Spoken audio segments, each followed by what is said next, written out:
Hello and welcome. This is Devlog 5 for an elaborate history of chess. It's been a long while since the last episode and we wanted to let everyone know that we're still alive and kicking and show you what we've been up to. Since the last episode, we've focused a lot of time on the project making the game a lot more robust and building up systems for the first main dungeon and boss, so let's have a look into those.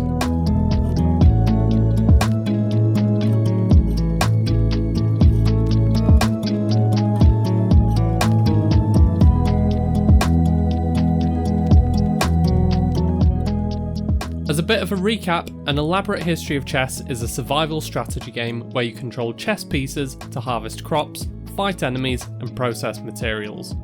Over the course of the game, you'll come across randomly generated dungeons, as well as special pre-made dungeons that serve as the main progression points throughout the game, which I'll call story dungeons. Each story dungeon will be themed around one of the 6 types of chess piece in normal chess, and each will feature a boss fight which, if you can make it through, will grant an upgrade for your pieces, in a similar way to levelling up your kingdom. So each story dungeon needs a boss, an upgrade item, and some actual dungeon rooms. First of all, we changed how dungeon rooms are created so that they can be loaded in from JSON files that represent a list of tiles and pieces, what condition is needed to unlock the doors from inside the room, and whether the room has a trapdoor through to the next floor.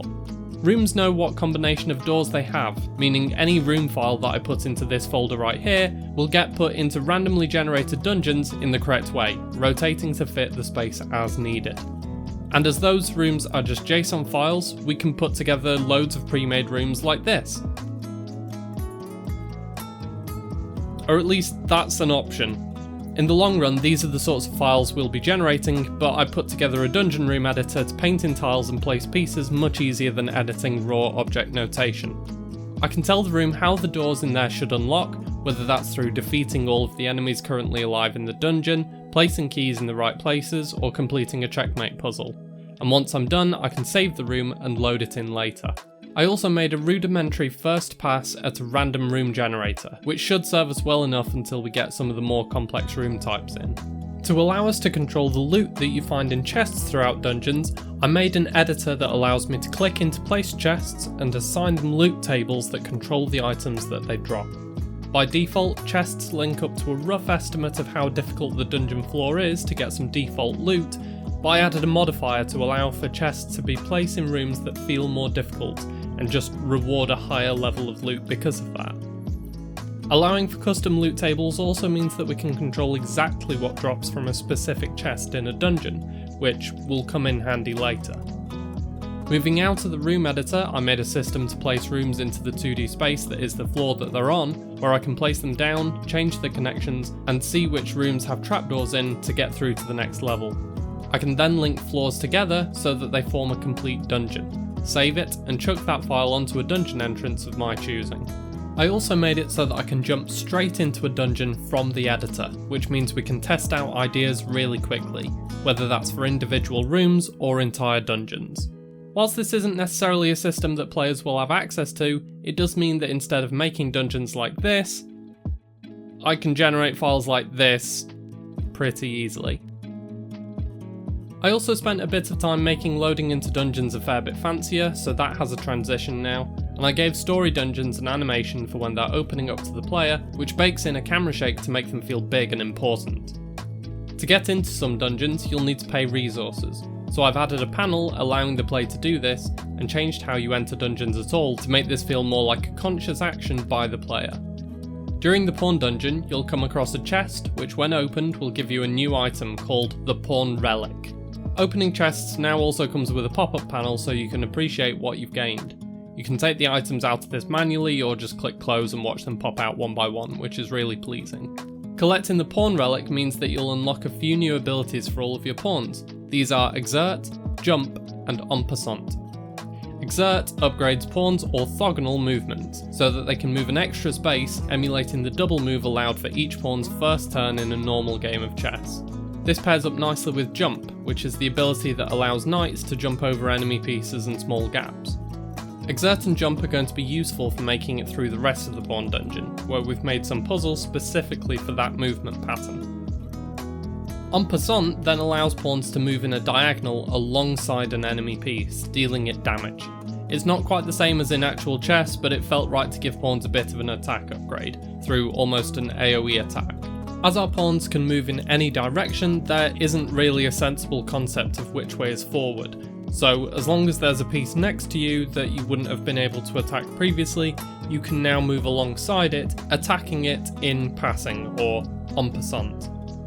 A fun side effect of our pawns not having a concept of forward is that when you move diagonally, there's two spaces that make sense to attack in passing. So you can actually damage two pieces at once using en passant, which feels great. When you've made it down to the final floor of the dungeon, it's time for you to face your first boss fight. As zombies are the enemy equivalent of your pawns, it made sense for the pawn dungeon boss to be a zombie that's also learned the power of exert and en passant, but he's also a little bit bigger than the zombies you'll have fought before. He's so big that he won't actually take damage from any of your attacks, but instead, when attacked, will use exert to move two spaces, dropping his zombified head on the way. Both his body and head will then have one turn of stun, which is a new temporary ability stopping pieces from moving. This means you'll have one turn to attack the head before it jumps back on the zombie's shoulders, at which point you'll have to knock it back down again before you can do any more damage. Temporary abilities are also new, and they're something we're making more and more use of throughout the game. Bishop's main ability, Divine Inspiration for example, now grants a temporary ability called Inspired to nearby pieces on the same team. Being inspired means that a piece can make a single automatic movement, meaning that once you have bishops, you can slowly level up your other pieces without having to control every aspect of their progression. As I said, the zombie boss also makes use of en passant, meaning you'll have to plan ahead if you want to keep all of your pieces alive long enough to win the battle. We wanted the boss fight to feel really juicy, which is something we're still working on, but a massive help to that was the en passant splash damage that comes with a little poisonous skull and poison sort of flames. Every time he takes a step, the screen also shakes quite violently, which again you can change in the settings, but it really sells that he's this big cumbersome enemy that's going to absolutely crush any pieces that he gets close to. Entering a boss fight comes with a nice transition, pop-up toast and signature boss bar, and fighting your way through will reward you with loot, objective completions for more Kingdom XP, and the warp stone to get you out with all your items. If you don't make it out of the dungeon and you don't defeat the boss, unfortunately you won't be able to hold on to the pawn relic, meaning you'll lose the upgrades and you'll need to try again. But if you do make it out with the pawn relic, that means that you're 1/6 of the way done with your main quest. Thank you for watching this update on some of the things we've added to an elaborate history of chess, and if you haven't already, please do go wishlist the game now on Steam, join our Discord, and feel free to join our weekly streams on Twitch to ask us any questions or share your ideas, the links for which are in the description.